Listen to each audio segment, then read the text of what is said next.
नमस्कार दोस्तों, आप सभी का बहुत बहुत स्वागत है फैक्टर जोन यूट्यूब चैनल में। आज हम बात करने वाले हैं पीएसएल 2024 के मैच नंबर 6 की, जो कि खेला जाएगा पेशावर ज़ल्मी और कराची किंग्स के बीच में। दोनों टीमें अपना मुकाबला हार के आ रही हैं और इस मुकाबले में कहीं ना कहीं दोनों में से किसी एक टीम का खाता जरूर से जरूर खुलेगा। दोस्तों, ये मुकाबला खेला जाएगा लाहौर के गद्दाफी स्टेडियम में। तो गद्दाफी स्टेडियम में कुल मिलाकर अब तक 43 मुकाबले खेले जा चुके हैं, जिसमें पहले बल्लेबाजी करने वाली टीम को 28 मुकाबलों में जीत हासिल हुई है, वहीं चेस करने वाली टीम को 15 मुकाबलों में जीत हासिल हुई है। अगर मैं एवरेज स्कोर की बात करूं तो वो इस वेन्यू पे लगभग 176 रन रहता है। और अगर जो हाईएस्ट स्कोर है यहाँ पे वो बना है 245 रन 3 विकेटों के नुकसान पे, और लोवेस्ट स्कोर जो है वो है 76 रन 10 विकेटों के नुकसान पे।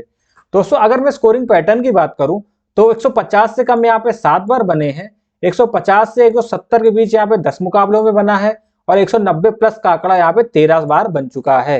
दोस्तों, ये है गद्दाफी स्टेडियम का एरियल व्यू, और अंदर से ये वेन्यू कुछ ऐसा दिखाई देता है। आगे बढ़ते हैं और बात कर लेते हैं दोस्तों पेशावर ज़ल्मी की प्लेइंग 11 की। प्लेइंग 11 क्या रहने वाली है, तो मुझे नहीं लगता पेशावर ज़ल्मी अपने पिछले मुकाबले में खेली गई प्लेइंग 11 में कोई छेड़छाड़ करना चाहेगा, क्योंकि उनकी परफॉर्मेंस लगभग बहुत अच्छी गई थी। बट ये था कि वो टारगेट चेज नहीं कर पाए थे, क्योंकि सेकंड इनिंग में बैटिंग करना थोड़ा सा मुश्किल हो रहा था। और आपकी जानकारी के लिए बता दूं कि ये मुकाबला दोपहर का है। दोपहर के मुकाबले में पहले बल्लेबाजी करने वाली टीम को थोड़ा सा एडवांटेज मिलता है, क्योंकि सेकंड इनिंग में बैटिंग करना थोड़ा सा मुश्किल हो जाता है और स्पिनर्स को यहाँ पे ग्रिप मिलने लगती है, जिससे जो पहले बल्लेबाजी करने वाली टीम होती है उसके स्पिनर्स यहाँ पे फायदा उठा सकते हैं। तो दोस्तों, बात कर लेते हैं प्लेइंग 11 की। तो बाबर आजम और सैम अय्यूब आपको ओपनिंग करते हुए नजर आएंगे। 3 नंबर पे आपको मोहम्मद हारिस दिखाई देंगे। उसके बाद टॉम कॉलर कैडमोर, फिर रोमन पॉवेल, उसके बाद आसिफ अली, आमिर जमाल, डैन मोजले, ल्यूक वुड, सलमान इरशाद और मोहम्मद जीशान। ये प्लेइंग 11 आपको खेलती हुई नजर आएगी। आगे बढ़ते और देख लेते हैं कराची किंग्स की दोस्तों क्या प्लेइंग 11 रहेगी। वो भी लगभग मुझे लगता है सेम प्लेइंग 11 के साथ ही जाएंगे। हालांकि वो अपना पिछला मुकाबला बुरी तरह से हारे थे, बट होता है कि इनकी शुरुआत उतनी अच्छी नहीं हुई, क्योंकि उनकी टीम बहुत अच्छी है, प्लेयर्स फॉर्म में है, बट मुझे लगता है उस दिन वो सब शेल में चले गए थे और काफी स्लो खेल गए। बाकी देखते हैं क्या प्लेइंग 11 रहेगी, वो तो टॉस के टाइम पे ही पता चलेगी। बट फिलहाल के लिए हम वही प्लेइंग 11 मान के चल रहे हैं जो पिछले मुकाबले में खेली थी। तो सबसे पहले ओपनिंग की बात करें तो जेम्स स्मिथ और शान मसूद आपको ओपन करते हुए नजर आएंगे। फिर आएंगे सात Baig, Mohammad Nawaz, Shoaib Malik, Kieron Pollard, Daniel Sams, Hasan Ali, Tabraiz Shamsi, Mir Hamza और आमिर खान। तो दोस्तों, ये प्लेइंग 11 रहने वाली है। आगे बढ़ते हैं और बात कर लेते हैं पिच की कि पिच के क्या मिजाज है। तो दोस्तों, जो गद्दाफी स्टेडियम लाहौर की पिच है वो एकदम पटरा पिच है, बल्लेबाजी के लिए बेहतरीन पिच है। यहाँ पे गेंदबाजों को बिल्कुल भी मदद नहीं मिलती है और हाई स्कोरिंग मैचेस आपको यहाँ पे देखने को मिलते हैं। बट दोपहर के गेम में और शाम के गेम में यही एक अंतर आ जाता है कि जो शाम के मुकाबले होते हैं उसमें इस वक्त चेस करना थोड़ा सा आसान है, क्योंकि पिछले 2 मुकाबले जो हमने देखे हैं उसमें ड्यू गिरी है और दोनों मुकाबले ही चेजिंग करने वाली टीम में जीते हैं। वहीं जो दोपहर का मुकाबला था वो खेला गया था क्वेटा ग्लैडिएटर्स और पेशावर ज़ल्मी के बीच में। उसमें पेशावर ज़ल्मी को सेकंड इनिंग में बैटिंग करने में थोड़ी सी दिक्कत हुई थी और क्वेटा ग्लैडिएटर्स के स्पिन बॉलर्स को काफी मदद मिली थी। तो टॉस जीत के जो टीम पहले बैटिंग कर रही है, हम उसके स्पिन बॉलर्स को थोड़ा सा तवज्जो यहाँ पे देंगे। आगे बढ़ते हैं और बात करते हैं हेड टू हेड मुकाबलों की। तो दोनों टीमें अब तक पीएसएल में 11 बार एक दूसरे के सामने भिड़ चुकी है, जिसमें 8 मुकाबलों में पेशावर ज़ल्मी को जीत हासिल हुई है, वहीं 3 मुकाबलों में कराची किंग्स ने बाजी मारी है। अगर दोस्तों रिसेंट फॉर्म की बात करें तो इतना कुछ खास है नहीं पेशावर ज़ल्मी का। खेले गए अपने पिछले 5 मुकाबलों में से 3 में उनको हार का सामना करना पड़ा है, वहीं मात्र 2 मुकाबले में वो जीत हासिल करने में कामयाब रहे हैं। अगर बात कर लूं कराची किंग्स की तो उनकी रिसेंट फॉर्म इनसे ही बुरी है, क्योंकि खेले गए अपने पिछले 5 मुकाबलों में से 4 मुकाबलों में हार का सामना किया है इन्होंने, और मात्र 1 मुकाबले में इनको जीत हासिल हुई है। अब दोस्तों आगे बढ़ते हैं और देख लेते हैं कि इस वेन्यू पे कुछ रीसेंट मैचेस जो इस साल खेले गए हैं उनका क्या सीनेरियो रहा है। तो जो सबसे रीसेंट मुकाबला खेला गया था दोस्तों, वो खेला गया था लाहौर कलंदर्स और क्वेटा ग्लैडिएटर्स के बीच में, जिसमें लाहौर कलंदर्स ने पहले बल्लेबाजी करते हुए 87 रन बनाए थे 7 विकेटों के नुकसान पे, और क्वेटा ग्लैडिएटर्स ने उसको चेस कर लिया था, 188 रन बना दिए थे उन्होंने 5 विकेटों के नुकसान पे। इस पूरे मुकाबले में 7 विकेटें दोस्तों पेसर्स को मिली थी और 5 विकेटें जो थी वो स्पिनर्स के हाथ लगी थी। अगला जो मुकाबला है वो खेला गया था क्वेटा ग्लैडिएटर्स और पेशावर ज़ल्मी के बीच में, जिसमें क्वेटा ग्लैडिएटर्स ने पहले बल्लेबाजी करते हुए 206 रन बनाए थे 5 विकेटों के नुकसान पे, और पेशावर ज़ल्मी उसको चेज नहीं कर पाया था, मात्र 100 सिर्फ 190 रन ही बना पाया था अपने 6 विकेट खो के। पेसर्स को इस मुकाबले में 7 विकेटें मिली थी और स्पिनर्स इस मुकाबले में 3 विकेट हासिल करने में कामयाब रहे थे। पहला मुकाबला जो पीएसएल 2024 का खेला गया था वो खेला इसी वेन्यू पे हुआ था, और वो खेला गया था लाहौर कलंदर्स और इस्लामाबाद यूनाइटेड के बीच में, जिसमें लाहौर कलंदर्स ने पहले बल्लेबाजी करते हुए 195 रन बनाए थे, जिसको इस्लामाबाद यूनाइटेड ने बड़ी आसानी से चेस कर लिया था। उन्होंने 200 रन बना दिए थे मात्र 2 विकेट खो के। इस मुकाबले में दोस्तों पेसर्स को 4 विकेटें हासिल हुई थी और स्पिनर्स को मात्र 2 विकेटें मिली थी। तो ये बीच का मुकाबला है कोयटा ग्लैडिएटर्स और पेशावर ज़ल्मी वाला, वो दोपहर का मुकाबला है, इसीलिए पहले बल्लेबाजी करने वाली टीम को जीत हासिल हुई है। और बाकी जो दोस्तों 2 मुकाबले हैं, ये लाहौर कलंदर्स और कोयटा ग्लैडिएटर्स वाला और लाहौर कलंदर्स और इस्लामाबाद यूनाइटेड वाला, ये दोनों मुकाबले रात के हैं जिसमें ड्यू आ गई थी और चेस करने वाली टीम ने मुकाबले बड़ी आसानी के साथ जीत लिए थे। अब दोस्तों मैं विकेटों की बात करूं तो 3 मुकाबले जो खेले गए हैं उनमें पेसर्स ने कुल मिला के 18 विकेटें हासिल करी हैं, वही स्पिनर्स को मात्र 10 विकेटें मिली हैं। इसका मतलब इस वेन्यू पे पेसर्स को ज्यादा मदद मिलती है, बट दिन के गेम में जो सेकंड इनिंग में टीम बॉलिंग कर रही है उसके स्पिनर्स को यहाँ पे मदद मिल सकती है। अब दोस्तों आइए आगे बढ़ते हैं और एक एक करके एनालिसिस करते हैं दोनों टीम्स के प्लेयर्स का कि उनके यहाँ पे क्या हाल है, उनके क्या स्टैट चल रहे हैं। सबसे पहले बात करेंगे हम पेशावर ज़ल्मी के प्लेयर्स की। तो बाबर आजम की दोस्तों बात करें जो इनके कैप्टन भी हैं, शानदार फॉर्म में चल रहे हैं, फॉर्म में शानदार आ रहे थे। प्लस जो पहला मुकाबला उन्होंने खेला है उसमें उन्होंने शानदार फॉर्म दिखाई है, 68 रन बनाए हैं। उससे पहले 47 run, 37 run, 37 run, 62 run, 56 run. और लाहौर का जो गद्दाफी स्टेडियम है वो तो बाबर आजम का फेवरेट स्टेडियम में से एक है, यहाँ बड़ी बड़ी पारियां खेलते हैं, तो ये मस्ट पिक रहने वाले हैं। फिर चाहे आप स्मॉल लीग खेल रहे हो या फिर आप जीएल खेल रहे हो, चाहे इनकी टीम पहले बैटिंग कर रही हो सेकंड बैटिंग कर रही हो, उनको ड्रॉप करने की गलती बिल्कुल भी मत करिएगा। बात करें तो सैम अय्यूब की, तो ये भी एक तरह से मस्ट पिक भी है और ट्रम्प साबित हो सकते हैं आपके लिए, क्योंकि सिलेक्शन परसेंटेज इनका उतना ज्यादा नहीं है जितना होना चाहिए। बैटिंग के में उतना अच्छा नहीं था जब भी एंटर हुए थे, बट पहले मुकाबले में शानदार 42 रन बनाए थे, 10 run, 2 run, 13 run, 35 run, 17 run. और ये और यूजफुल इस मुकाबले के लिए इसलिए हो जाते हैं कि सामने वाली टीम में 3 लेफ्ट हैंडर्स हैं। शान मसूद हो गए, उनके विकेट कीपर हो गए, plus Mohammad Nawaz, 3 left hander हैं और सैम अय्यूब ऑफ स्पिनर है। पिछले मुकाबले में उन्होंने पूरे प्रॉपर 3 ओवर डाले थे, जिसकी वजह से इनके विकेट लेने के चांसेस और ज्यादा है। खासकर अगर पेशावर ज़ल्मी पहले बैटिंग करता है उस कंडीशन में तो ये और पक्के पिक हो जाते हैं, तो आप इनको अपनी टीम में लेके बिल्कुल चलिएगा। मस्ट पिक भी है, साथ ही आपके लिए ट्रम्प साबित होंगे। बात करें दोस्तों मोहम्मद हारिस के, जो रिसेंट में उतना अच्छा तो नहीं है, बट अगर पेशावर ज़ल्मी पहले बैटिंग करती है उस कंडीशन में आप मोहम्मद हारिस को ड्रॉप मत करिएगा, क्योंकि पहले बैटिंग करते हुए इनका एवरेज लगभग 34 के आसपास का है और वही चेस करते टाइम वही एवरेज गिर के 17 का आ जाता है। मतलब चेजिंग में इनकी परफॉर्मेंस बहुत खराब रहती है। तो अगर पेशावर ज़ल्मी पहले बैटिंग कर रही है उस कंडीशन में ये आपको रन बना के दे सकते हैं, बट पेशावर ज़ल्मी चेस कर रही है उस कंडीशन में आप इनको ड्रॉप करके चल सकते हैं। रिसेंट में कुछ खास है नहीं, 7 run, 16 run, 12 run, 8 run, 64 run, 18 run, 55 run. बात करें दोस्तों टॉम कॉलर कैडमोर की, तो ये ट्रम्प प्लेयर हैं, आप इनको चाहो तो लो चाहो तो ड्रॉप करो, क्योंकि भाई ये ऐसे प्लेयर है कि वंस इन अ वाइल चलते हैं, बट जब चलते हैं तो बहुत लंबा चलते हैं। रिसेंट में उतना अच्छा नहीं है, हालांकि 18 run, 4 run, 1 run, 19 run, 39 run, 68 run, but आप इनको लेके चल सकते हो। बात कर रोमन पॉवेल्स की, तो रिसेंट में उतना अच्छा है नहीं, तो मैं रिकमेंड नहीं करूंगा आप इनको ले। स्मॉल लीग में तो आप इनको ड्रॉप करके चल सकते हैं, बाकी अगर आप लेंगे तो आपके लिए बहुत बड़ा रिस्क होगा। और जीएल में आप इनको एक आधा टीम में ट्राई कर सकते हो। 17 रन, 21 रन, 63 रन और 10 रन इनके रिसेंट फॉर्म में। बात करें आसिफ अली की, बिल्कुल आउट ऑफ फॉर्म चल रहे हैं, तो आप इनको भी ड्रॉप करके चल सकते हो। रिसेंट में कुछ खास है नहीं, 2 रन, 1 48 रन की पारी आई, 17 रन, 9 रन, 23 रन और 4 रन। बात करें दोस्तों आमिर जमाल की, तो उतने अच्छे फॉर्म में ये भी नहीं है। आप इनको एज ए ट्रम्प प्लेयर अपनी टीम में रख सकते हो कि चल गए तो आपकी टीम सबसे ऊपर चली जाएगी, नहीं चले तो कोई बात नहीं, एक आधा रिस्क जो हम लेते हैं ना उसमें आप इनको लेके चल सकते हो। आप ल्यूक वुड या आमिर जमाल में किसी एक के साथ ऐसा रिस्क ले सकते हो। रिसेंट में उतना अच्छा है नहीं, 0 विकेट, एक मुकाबले में हालांकि 5 विकेट मारे थे, फिर 1 विकेट, 0 विकेट, फिर 9 रन, 1 विकेट, उतने अच्छे खासे फॉर्म में ये है नहीं। और बात करूं दोस्तों मैं ल्यूक वुड की, तो उनका भी रिसेंट में कोई उतना कमाल नहीं है, 1 विकेट था पिछले मुकाबले में, फिर 0 विकेट, फिर 20 रन, 3 विकेट, ये एक अच्छी परफॉर्मेंस आई है इनकी, और फिर 30 रन बनाए और 1 भी विकेट नहीं लिया है। तो आप आमिर जमाल और ल्यूक वुड में किसी एक के साथ जा सकते हो, दोनों को फिलहाल मत लीजिएगा।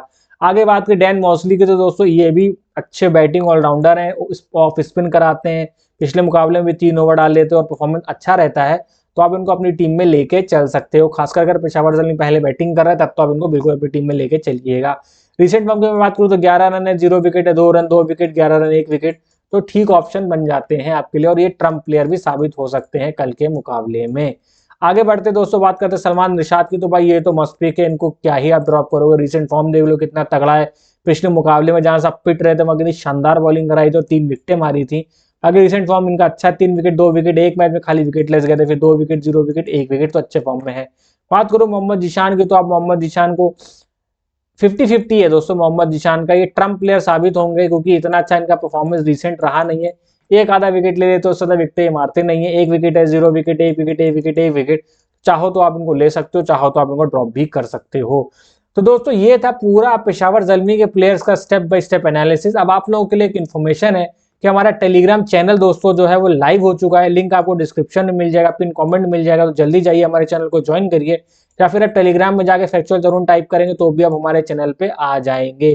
जल्दी से जाइए, उसको ज्वाइन करिए और हमारी फैमिली का हिस्सा बनिए, क्योंकि दोस्तों हम इस चैनल पे सारी लास्ट मिनट जितनी अपडेट्स होती हैं वो प्रोवाइड कराते हैं। साथ ही साथ हमारी जो फाइनल टीम होती है वो हम आपको इसे प्रोवाइड कराते हैं। कंफर्म प्लेइंग 11 प्रोवाइड कराते हैं, टीम में क्या चेंजेस होते हैं वो बताते हैं, पिच रिपोर्ट के बारे में पूरी इंफॉर्मेशन देते हैं, और ये सब आपको मिल जाता है मैच शुरू होने के 20 मिनट पहले। तो जल्दी से जल्दी जाइए, हमारे चैनल को ज्वाइन करिए, हमारी फैमिली का हिस्सा बनिए।